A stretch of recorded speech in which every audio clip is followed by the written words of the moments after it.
ఏం చెప్పింది? ఒకటి వేదాంతం, రెండు కర్మ సిద్ధాంతం. మనకి చెప్పినటువంటి వేదము రెండు ప్రక్రియ, ఒకటి కర్మ సిద్ధాంతము, రెండు వేదాంత సిద్ధాంతం. అందుకే గీతలో కూడా ఏమన్నారు? లోకేస్మిన్ వివిధానిష్ట పురా ప్రోక్త భయానక. అటువంటి పాపం, అనఘం అంటే ఏమిటి? పాపము లేని వాళ్ళ అర్థం. అఘం అంటే ఏమిటి? పాపం. అఘం అంటే ఏమిటి?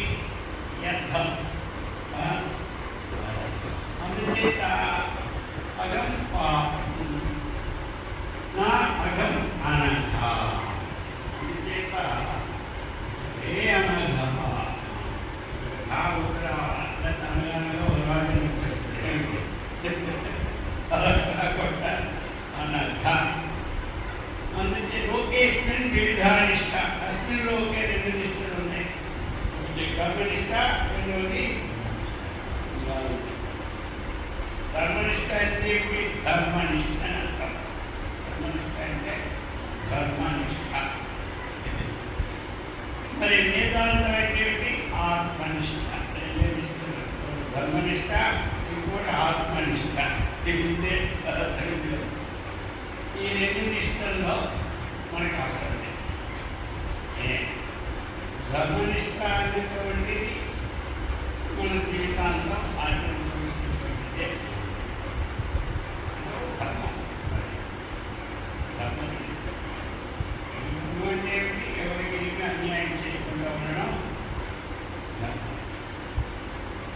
అలాగే ఎవరిని కూడా ఇబ్బంది పెట్టకుండా ఉండడం, ఎవరిని హింసించకుండా ఉండడం, ఎవరి శత్రువు కూడా అన్యాయంగా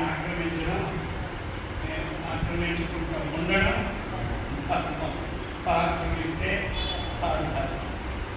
కాబట్టి నడిచే నగరంలో ఏ ప్రాణికి కూడా అని లేకుండా నడిస్తే ఏమిటి? ధర్మం. మనం చూసే చూపులో కూడా మంచిగా చూస్తే, ఆ చూపులో దోష దృష్టి ఉంటే, తినే తిండిలో కూడా తినలేని తింటే ధర్మం. తినరాని తింటే ఏమిటి? అధర్మం. రాజదేవి తాగితే ధర్మం, రాజరాజు తాగితే అధర్మం.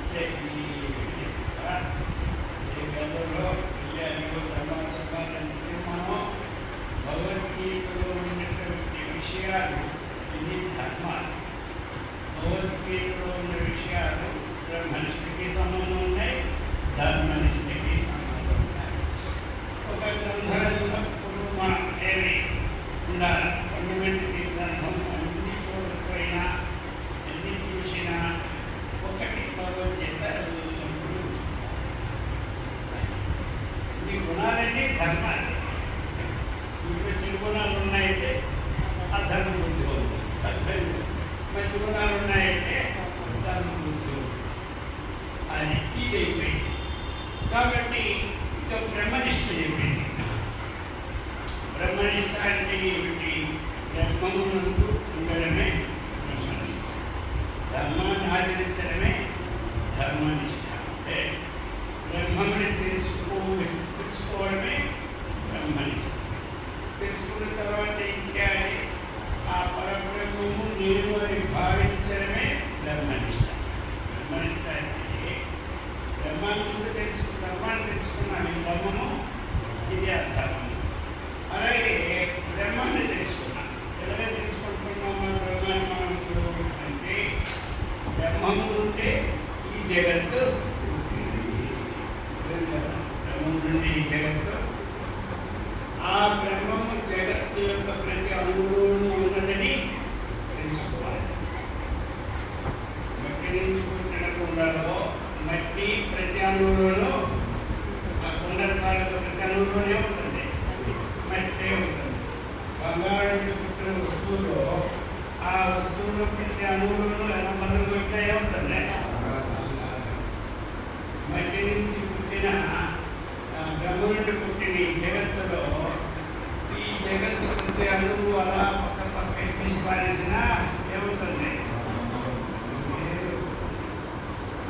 బ్రహ్మనిష్ట అంటే అలా కలుగుతున్న కాదు. అర్థమైంది కదా? అది బ్రహ్మనిష్ట అంటే అలా కలుగుతున్న కాదు. కలుగుతుంటే అన్ని అధర్మాలు జరుగుతాయి. అది కొన్ని తెంచాలి, ఆ ధర్మాలు ఆచరించాలి. అలాగే బ్రహ్మనిష్ట అంటే కొన్ని తెంచాలి, ప్రతి వస్తువులు బ్రహ్మన్నదని భావించాలి. అది బ్రహ్మనిష్ట. బ్రహ్మనిష్ట అంటే మన కళ్ళు మూసుకున్న బ్రహ్మే కనబడాలి, కనబడే వస్తువు బ్రహ్మముగా భావించాలి. లేదు, కనబడే వస్తువుని బ్రహ్మముగా ఆ బ్రహ్మము కనబడలేదు అనుకోవడమే అధర్మం. బ్రహ్మము నాకు కనబడలేదు అనుకోవడమే అధర్మం. బ్రహ్మము నాకు కనబడలేదు అనుకోవడమే అజ్ఞానం. తెలియదు కదా? బ్రహ్మము నాకు కనబడలేదు అనుకుంటే అజ్ఞానం. ఉదాహరణలు మనకు ఉన్నాయి కదా, దాన్ని బట్టి దృష్టాంతాన్ని బట్టి తాత్వాంతాన్ని అన్వయించాలి. అందుచేత ప్రతి వస్తువు బ్రహ్మనిష్ఠుడు ఇతరుడు అంటే ఆయన బ్రహ్మము కంటే రెండు ఏమి కాపాడు. బ్రహ్మము కంటే రెండు ఏమి. అందుచేత అది ఒక దేవాలయానికి వెళ్ళాం. ఆ దేవాలయం తప్పులో తీస్తే దేవుడు కనపడతాడు, చూస్తే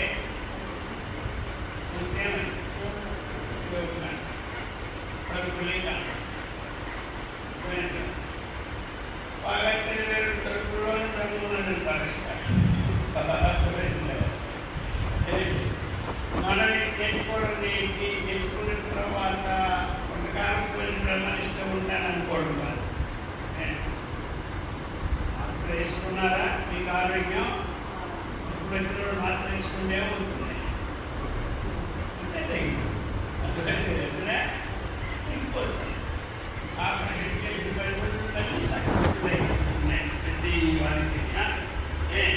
మరి అలాగనే ఈ ప్రతి ఇప్పుడు ఈ రోజు మాత్రం వేసుకుంటే 3 నెలలు తగ్గింది అనుకో, అప్పుడు ఆ మాత్రం పనిచేసిందా?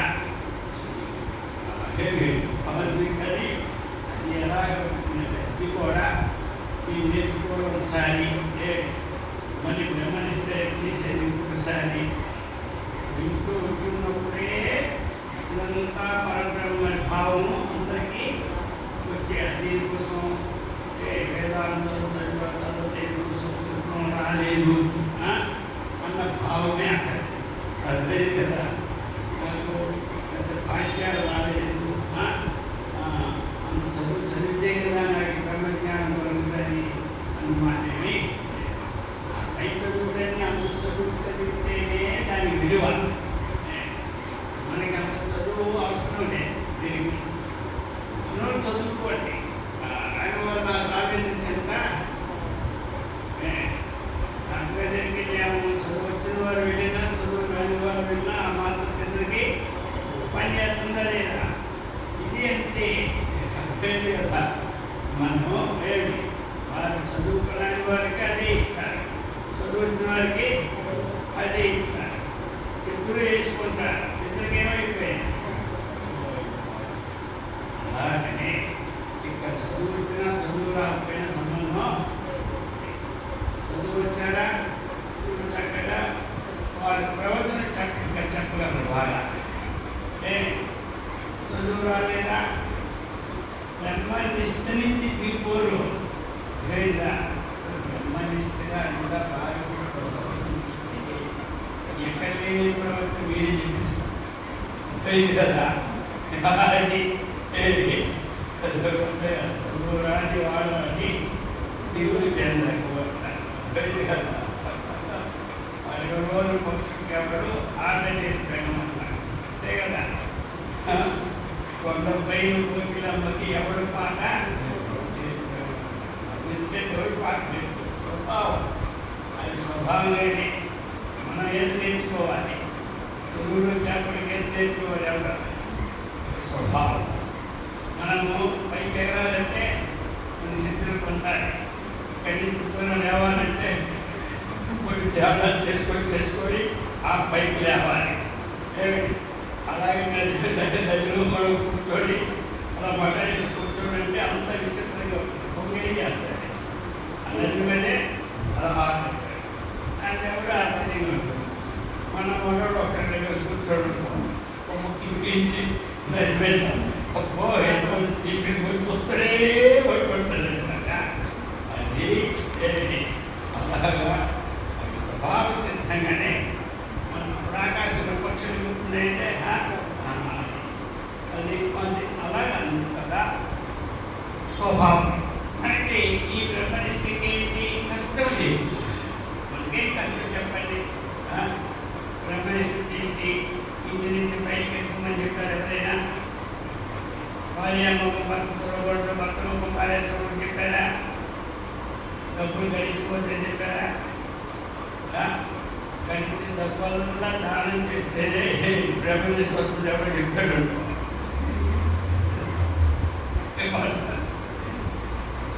అందిస్తేనా అదే ఎక్కడినప్పుడు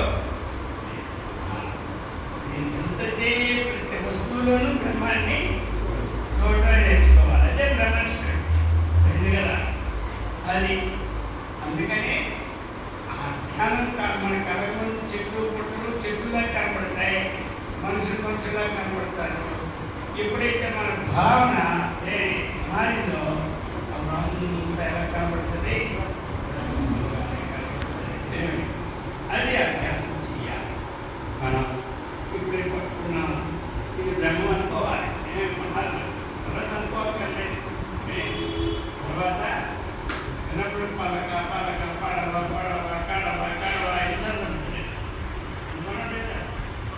స్కూల్లో అనుకునే చెప్తారు పలక ఈ పలకమే పరిసారి. ఇప్పుడు అంకణమా తీసుకుని పలక అంటే త్వరగా పలక ఎందుకు వస్తుందా? ఎవరికైనా వస్తుందా? పలక అంటే మీరు ఉంటారా? పలక జ్ఞానం లేదా? చేత ఇది పలక లేదు కదా. ఇది పడుకుని కలదురన్నా ఒప్పుకుంటారా? ఒప్పుకోరు. ఎందుకు? ఈ తాలూకా స్థితి బాగా అందుకుపోయింది. నిష్ట ఇప్పుడు నిష్ట అయిపోయింది, బాగా నిష్ట అయిపోయింది. నిష్ట అయితే ఇప్పుడు యావత్ అయింది కదా. ఇక్కడ ఇతను యావత్ అంటే దేనికి ఏది మనం పెట్టాం అదే పేరు నిష్ట పెట్టి ముద్ర. చదువు అనగా మనం దిగింది అబ్బాయి జనాంగం కనబడుతుంది లేదా? మామిడి పండు అనేది కనబడుతుంది, అది కూడా సత్యంగా కనబడుతుంది. ఎందుకంటే మామిడి పండు అనేది ఇష్ట దీనికి దానికి సంబంధం పెట్టిపోయింది. నిష్ట మామిడి పండు చదివిపండుకి ఎంతమంది చెప్పినా ఈ పిచ్చోడు అనుకుంటాడు కానీ అలాగే మన అభ్యాసం దానికోసం ఎంత తపస్సు చేశాను రోజు అనుకుంటుంటే అయిపోయింది అద్వైత. అలాగే మనం కూడా ఇది నేను బ్రహ్మం దేవుడు వాడి. ఆ తర్వాత నా ఇల్లు బ్రహ్మం, నా ఇంట్లో ఉన్నవారందరూ బ్రహ్మమే, మా పొరుగు వారందరూ బ్రహ్మమే, మా దేశం అంతా బ్రహ్మమే, అన్ని దేశాలు ఈ భావనే బ్రహ్మనిష్ట. దీనికోసం కూర్చున్నాం బ్రహ్మాస్మరణ అనుకోని భూతం లేదు కాబట్టి అనుకోవడం తప్పే లేదు. వస్తుందా? అది ఇది అనుకోకపోయినా ఈ భావన తెచ్చాను. అందుకనే మనం ఏ దేవుడినైనా పూజ చేద్దాము అంతా ఈ దేవుడు చూసినా ప్రతి వస్తువు చెట్టే బ్రహ్మం అంటుంటే ఆయన బ్రహ్మకూడదు అయింది కదా. బ్రహ్మమే ఈ భావన ఆధారం. మనిషి దృఢమైందా లేదా అడుగుతారు. ఏమిటి దృఢం? బ్రహ్మనిష్ట దృఢమైందా లేదా? దృఢం ఉన్నట్టు అర్థం ఏమిటి? అంతా బ్రహ్మమని భావించుకోవడమే దృఢమావడం. ఏమీ లేదు, ఈ బ్రహ్మమని దృఢం అయిపోయింది. ఇందులో ఏమి మోసం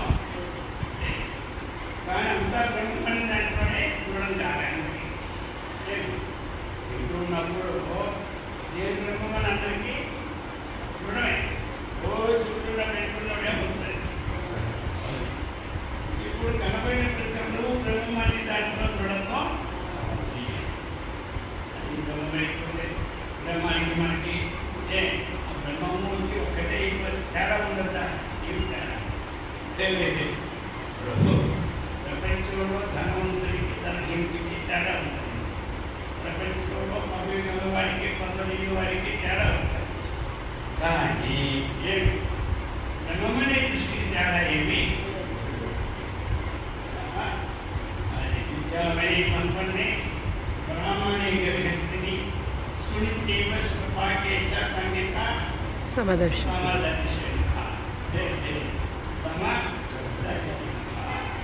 सर्वभूतस्थितं यो मां भजत्येकत्वमास्थितः सर्वथा वर्तमानोऽपि संयोगी मयि वर्तते. सर्वभूतस्थितं यो मां ఎవరు మాం నన్ను అన్ని జీవుల్లోనూ చరాచర ప్రపంచమంతా నన్నే చూస్తూ ఉన్నాడు. అటువంటి యోగి నా ఎందే ఉంటున్నాడు అన్నాడు. యోగి నా ఎందే ఉంటున్నాడని చెప్పాడు. కాబట్టి జ్ఞానీకు ఆత్మైవ మే మతం అన్నాడు.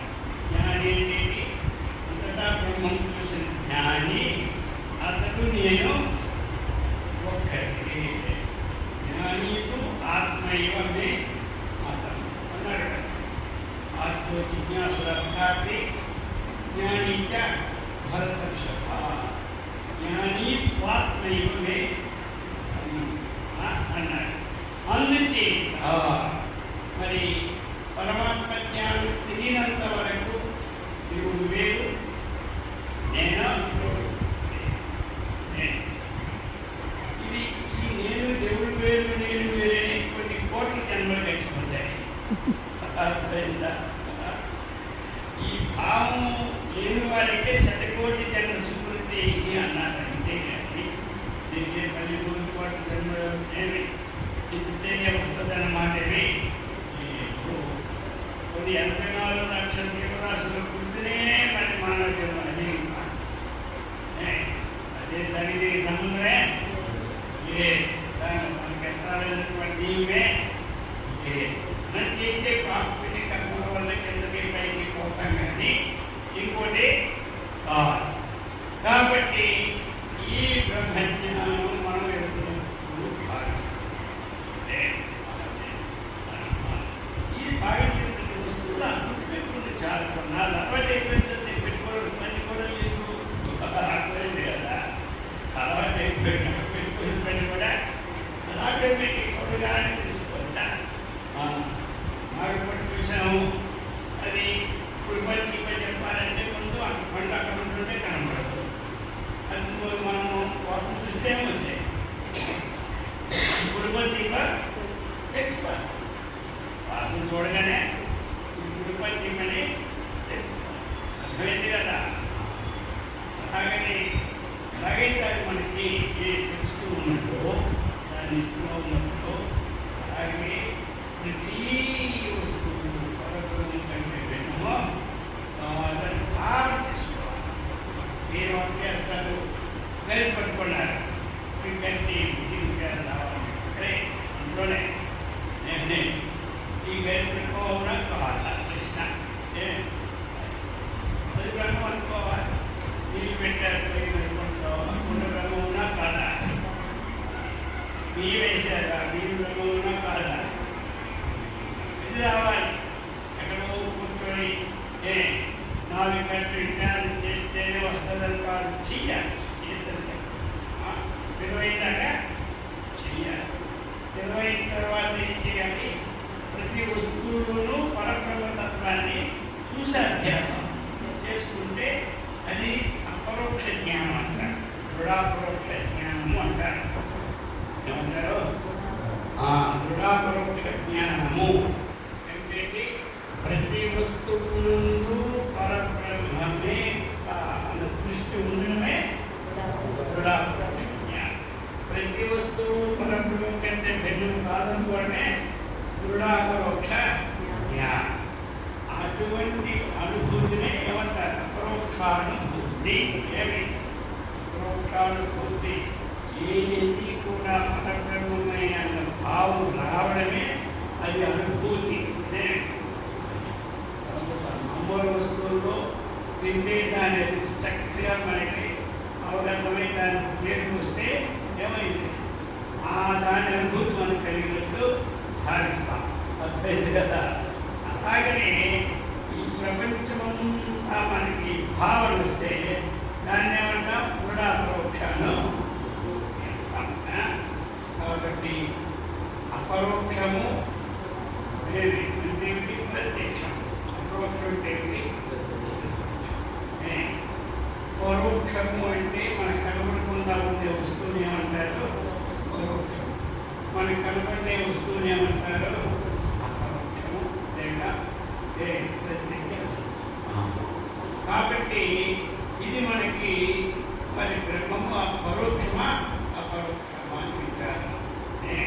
బ్రహ్మము పరోక్షమా అపరోక్షమా అంటే బ్రహ్మం ఎప్పుడు పరోక్షమే. ఏమి? బ్రహ్మం ఎప్పుడు అపరోక్షమే కానీ పరోక్షము అపరోక్షమికి కూడా ప్రత్యక్షం. ఏమి? బ్రహ్మం ఎప్పుడు కూడా అపరోక్షమే. మరి దృఢాపరోక్షం కావాలంటే ఏం చేయాలి? ఏదైనా నా మనసు దృఢంగా లేదు అంటారు.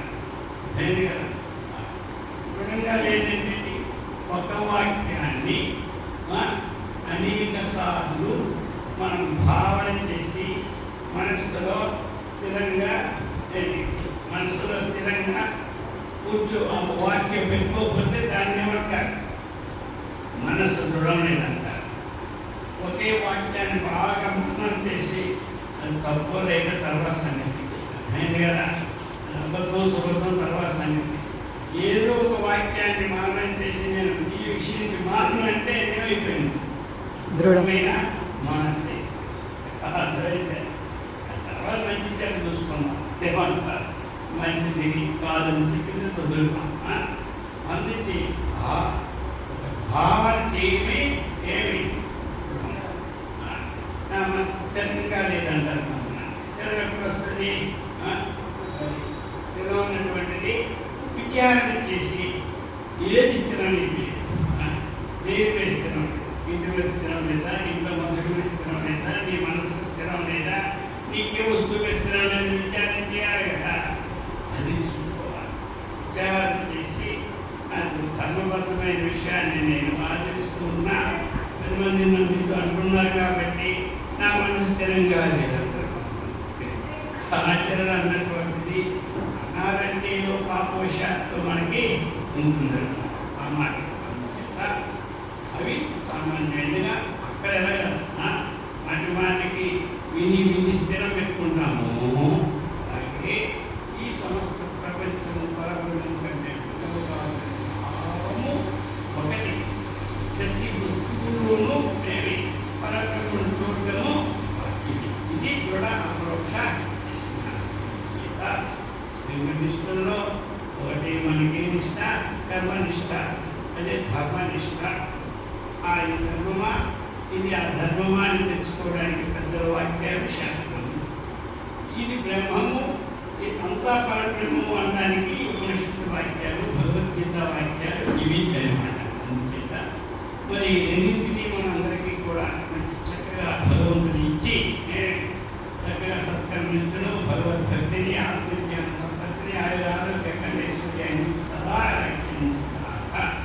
ఓం సహనావతు సహనౌ భునక్తు సహ వీర్యం కరవావహై తేజస్వినావధీతమస్తు మా విద్విషావహై.